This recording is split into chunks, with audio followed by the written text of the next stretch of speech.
नमस्कार दोस्तों। तो रिपोर्ट्स आ रही हैं ईरान से और ये एक थोड़ी सी डिस्टर्बिंग रिपोर्ट्स भी हैं यूएस और इजराइल के लिए कि वहाँ पर जो नए सुप्रीम लीडर है उनका इलेक्शन हो चुका है। रिपोर्ट्स की माने और ये ठीक भी बात हो सकती है, बिल्कुल सही भी रिपोर्ट्स हो सकती है, ये इसमें कोई डाउट की बात नहीं है। मुजतबा Ali Khomeini, Mushtaba Hussain Khomeini जो कि अयतुल्ला अली ख़ुमैनी के बेटे हैं, उन्हीं का नाम सबसे ज़्यादा चल रहा था। वही सबसे टॉप कंटेंडर थे सुप्रीम लीडर की लिस्ट में और उन्हीं को कहा जा रहा है, रिपोर्ट्स हैं कि Mushtaba Khomeini is now the new supreme leader of Iran. अब ये दो तरीके से बहुत प्रॉब्लमैटिक चीज़ है। एक तो सबसे पहली बात है कि सुप्रीम लीडर का मारा जाना, उन्हीं के बेटे का फिर सुप्रीम लीडर बनना, ना वो रिवेंज की जो पूरी फीलिंग है वो कहीं पर भी सबड्यू होने वाली नहीं है। Is going after US and Israel, that is for sure. अगर वो बन जाते हैं सुप्रीम लीडर तो अभी तो खैर ये रिपोर्ट्स हैं, स्पेकुलेशंस है। दूसरी बात ये है कि ट्रंप का जो पूरा ऑब्जेक्टिव था, वो ट्रंप का ऑब्जेक्टिव बहुत क्लियर था कि he wants a regime change their. तो सुप्रीम लीडर मारे जाने के बाद, सुप्रीम लीडर का मारा जाना ही इस बात की गवाही थी कि भाई हो सकता है जब तक नया सुप्रीम लीडर नहीं बनता है, हो सकता है उसी ट्रांजिशन पीरियड के दौरान ट्रंप जो है वो अपनी वहां पर कुछ सरकार वरकार बना देगा, कुछ इधर उधर से खेल खाल के अपना कुछ भी सेट वेट करके मामला वहां पर खत्म कर देगा। जैसे ही वहां पर सरकार चेंज हुई, आप इतना मतलब ये तो आप समझ ही चुके होंगे अब तक कि अगर ईरान के अंदर सरकार चेंज हो जाती है तो आधी से ज्यादा प्रॉब्लम ट्रंप की वैसे भी सॉल्व हो जाएगी। तो वो जो प्रॉब्लम थी कि भाई सरकार चेंज हो जाएगी, वो स्पेकुलेशंस खत्म हो चुके हैं। अगर मुश्तबा अली ख़ुमैनी बन चुके हैं वहां के सुप्रीम लीडर, तो ये ट्रंप के लिए, नेतन्याहू के लिए this is not a good sign, this is not at all a good sign for the Gulf. क्योंकि एक तो रिवेंज लेंगे, एक तो अवेंज करेंगे वो अपने फादर की डेथ को, और दूसरी सिर्फ फादर की डेथ को नहीं, पूरी फैमिली खत्म हो गई तो उसको अवेंज करने जाएंगे 100%, he will go all in. और दूसरी प्रॉब्लम ये है कि वो रिजीम चेंज वाली चीज़ जो ये लोग कोशिश कर रहे थे वो भी नहीं हो पाएगा। और फिर एक नया इस्लामिक फेस, एक नया इस्लामिक लीडर मिल चुका है, एक गया और दूसरा आपको मिल चुका है। तो वो सारी प्रॉब्लम्स, वो सारी डायनेमिक्स वहीं के वहीं रह जाएंगी। ये प्रॉब्लम कहीं ना कहीं यूएस और इजराइल को समझ में आने लगी है। ट्रंप ने खुल करके इस बात को बोला कि now it is too late, अब बात नहीं हो सकती। तो ये सारी चीज़ें, ये सारे चैलेंजेस जो हैं वो अब आपको देखने को मिलेंगे। और अभी ये वॉर फिलहाल नहीं खत्म हो रहा। जो कहा जा रहा था कि निगोशिएशन शुरू हो सकती हैं, वो निगोशिएशंस नहीं शुरू हुई। ट्रंप ने उसके लिए सीधी सीधी तौर पर मना कर दिया है। डिटेल में इसको डिस्कस करते हैं, पर वीडियो में आगे जाने से पहले एक बड़ी अनाउंसमेंट अनअकैडमी टीम की तरफ से कि अगर आप यूपीएससी सीएससी की प्रिपरेशन कर रहे हैं तो अनअकैडमी ने आपके लिए यहाँ पर फ्री ऑफ कॉस्ट कर दिया इस पूरी प्रिपरेशन को, यूपीएससी मंजिल बाय अनअकैडमी चैनल से। उस चैनल पर जाइए, आप उसको सब्सक्राइब कर लीजिए, जिसकी लिंक आपको डिस्क्रिप्शन में मिल जाएगी। वहाँ पर कल हमने बहुत विस्तृत डिस्कशन करी है, बहुत विस्तृत यहाँ पर चर्चा करी है आर्टिकल 16 के ऊपर। पूरा रिजर्वेशन को हमने समझा है, कैसे कैसे क्या क्या अमेंडमेंट्स हुए, कैसे कैसे किस किस केसेस को टर्न किया गया, सब कुछ वहाँ पर हमने समझा है। लिंक आपको उसका डिस्क्रिप्शन में मिल जाएगा। कल अगेन मेरा सेशन है, इस सेशन को शाम को 6 बजे आप ज्वाइन करिएगा, लिंक उसका भी डिस्क्रिप्शन में आपको मिल जाएगा। Now Mojtaba Hussain Khamenei, Mojtaba Hosseini Khamenei, जिनका आपको यहाँ पर तस्वीर दिख रही है स्क्रीन पर, he is now the new supreme leader of Iran, ऐसा बोला जा रहा है। अभी ये सुप्रीम लीडर बने ही थे तब तक इस यूएस और इजराइल ने इनको थ्रेट भी दे दिया कि जो भी नया सुप्रीम लीडर होगा ईरान के अंदर, अब हमारा ऑब्जेक्टिव होगा उनको एलिमिनेट करना। अब देखिए क्या है, यूएस ने जो अपना ऑब्जेक्टिव सबमिट किया कांग्रेस में, वो ऑब्जेक्टिव्स दो हैं। पहली चीज़ कि हम नहीं चाहते कि ईरान न्यूक्लियर एक्टिविटीज़ करे, ईरान अपने न्यूक्लियर वेपन्स को बनाए, ठीक है भाई। दूसरी चीज़ ये उनका है कि वो ईरान का जो बैलिस्टिक मिसाइल प्रोग्राम है वो ख़त्म होना चाहिए, ईरान की नेवी ख़त्म होनी चाहिए। मतलब इस तरीके की ऑब्जेक्टिव्स उन्होंने रखे हैं जो बहुत रीजनेबल लग रहा है एट दी सरफेस। लेकिन actual objective is the end of the supreme leader and end of this regime, at least in Iran. जब तक ये रिजीम रहेगी, एक तो वो अपना प्रॉब्लम्स जो हैं वो प्रॉब्लम बहुत डीप हैं, और फिर वो इजराइल से जो प्रॉब्लम वो कभी ख़त्म नहीं हो पाएगी। दुनिया भर की जो ये ग्रुप्स हैं एक्सिस ऑफ रेजिस्टेंस जिनको कहते हैं, हिजबुल्ला वगैरह, हमास वगैरह, ये भी बार बार फीड होते रहेंगे। तो वंस एंड ऑल अब शुरू हुआ, इसको ख़त्म ही कर देते हैं। एंड दैट इज़ वाई इन्होंने पूरा स्ट्राइक किया था अयतुल्ला ख़ुमैनी के ऊपर। अब उन्हीं के बेटे मुश्तबा हुसैनी ख़ुमैनी जो है वो लीडर बन चुके हैं। अब देखिए क्या है कि आप, और ट्रंप का भी यहाँ पर कैलकुलेशन जो है, कैलकुलेशंस बहुत गलत हो गया। ट्रंप को लगा था कि अयतुल्ला ख़मीनी के मारे जाने से इतना प्रोटेस्ट जो हो रहा था वो लोग खुश हो जाएंगे, फिर उसका इतना बड़ा इम्पैक्ट नहीं पड़ेगा। मेरा ग्रुप जो है, मेरा कोलिशन जो है वो मुस्लिम देशों के साथ ज़्यादा तगड़ा है, ईरान का उतना तगड़ा नहीं है। जाहिर सी बात है, ईरान बहुत आइसोलेटेड नज़र आया इसमें, कोई भी उनके साथ खड़ा नहीं हुआ।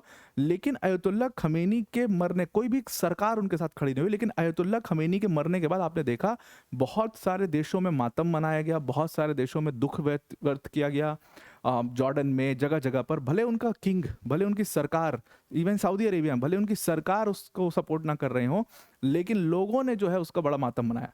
आपने तो कुछ जगह पर, मतलब मैं तो बहुत शॉक था उस चीज़ को देख करके, भारत में भी उसका कई कई जगहों पर हमें देखने को मिला, कवर भी किया न्यूज़ चैनल से, मेन स्ट्रीम चैनल से, ये सब पूरा अपना चटकारे लिए उसमें कवर ववर किया, वो भी देखने को मिला।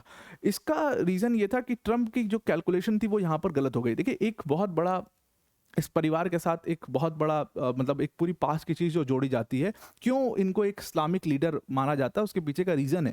देखिए, जो नाम लगा हुआ है ना हुसैनी, ये जो नाम हुसैनी ये लोग लगाते हैं, एक्चुअल में माना जाता है कि दे आर द ट्रू, ये हुसैन के डिसेंडेंट्स है, they are the true descendants of Muhammad, they are the true descendants of prophet Mohammad.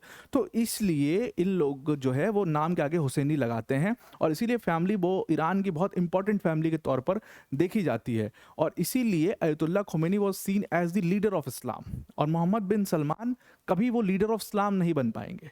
Mohammad bin Salman Saud family से आते हैं, उनका कब्जा रहा, दबदबा रहा, सऊदी अरेबिया पर आज तक कब्जा है, और बहुत पावरफुल लोग रहे और दुनिया भर की चीज़ें, लेकिन can he be become the true leader of इस्लाम?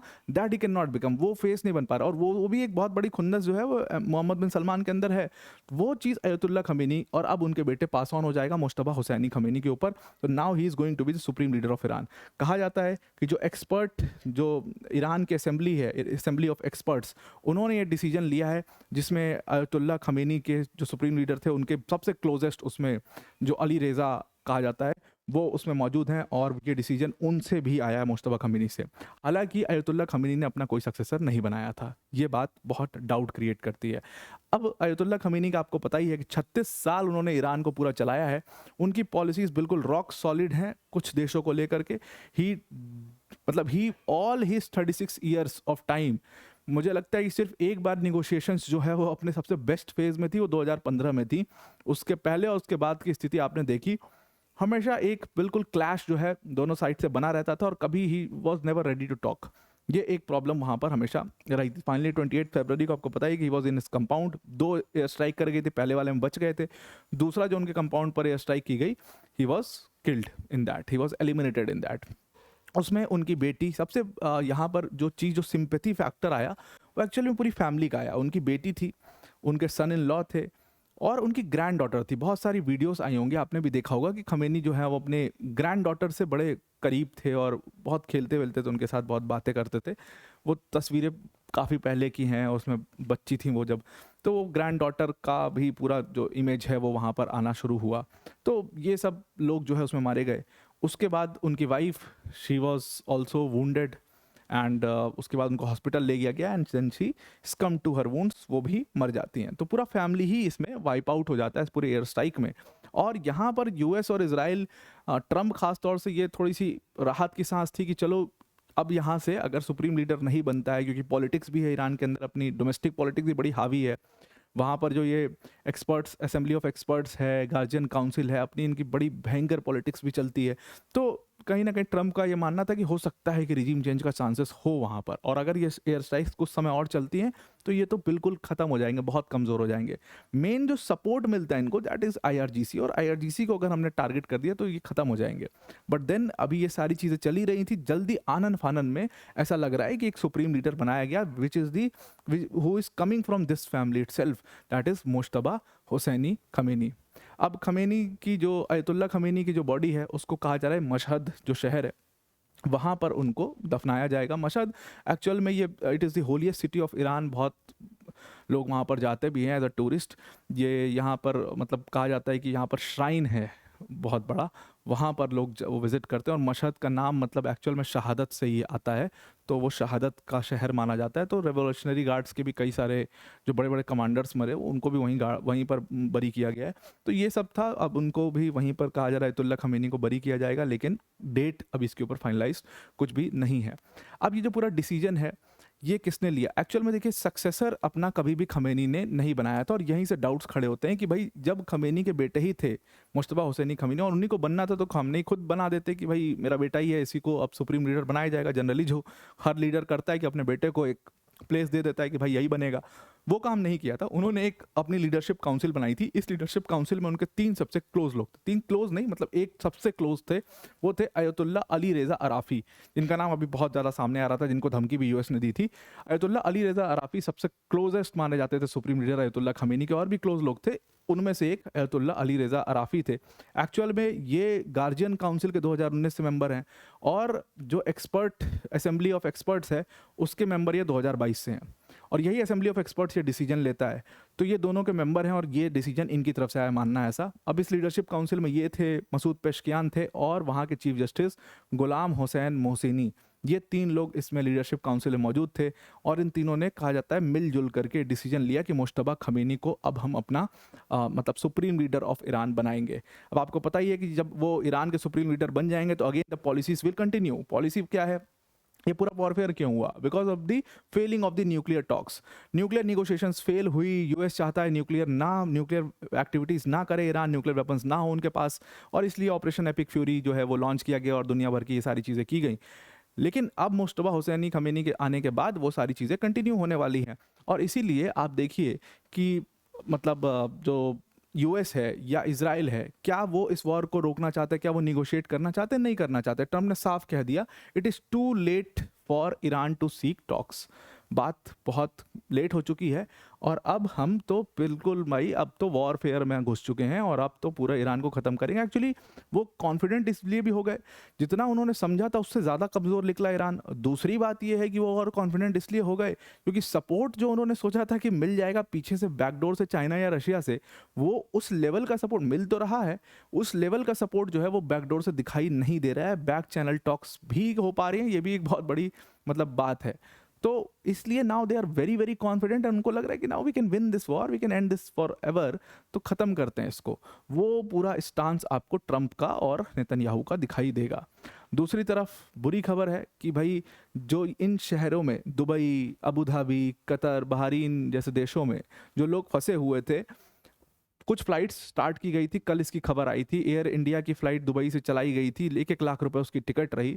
लेकिन सबसे पहली प्रायोरिटी उन लोग को निकालना है बाहर जो एयरपोर्ट पर फंसे हुए हैं, ट्रांजिट में फंसे हुए हैं। सबसे पहले तो उनको बाहर निकालना है, और ये हज़ारों की संख्या में लोग हैं। दूसरी चीज़ यहाँ पर यह है कि ईरान का संकेत बहुत सीधा आ गया है कि वो दोबारा से एयर स्ट्राइक करने वाला है, फ़्लाइट ऑपरेशंस बंद हो जाएंगी। तीसरी बात यह है यहाँ पर इंपॉर्टेंट कि 7 लाख लोग हैं, इसमें लंबा समय लगने वाला, अकेले दुबई की बात बता रहा हूँ, 7 लाख लोग हैं, बहुत लंबा समय लगने वाला है उन सबको एक एक करके वहाँ से बाहर निकालने में, और ये वॉर अभी ख़त्म होता हुआ दिखाई नहीं दे रहा है। तो Mushtaba Ali Khamenei, the new supreme leader of Iran, आप इसके बारे में क्या सोचते हो ज़रूर से कॉमेंट करके बताइएगा। आई होप आपको पूरा आर्टिकल समझ में आ गया होगा। आज के लिए इतना ही। Thank you and have a nice day.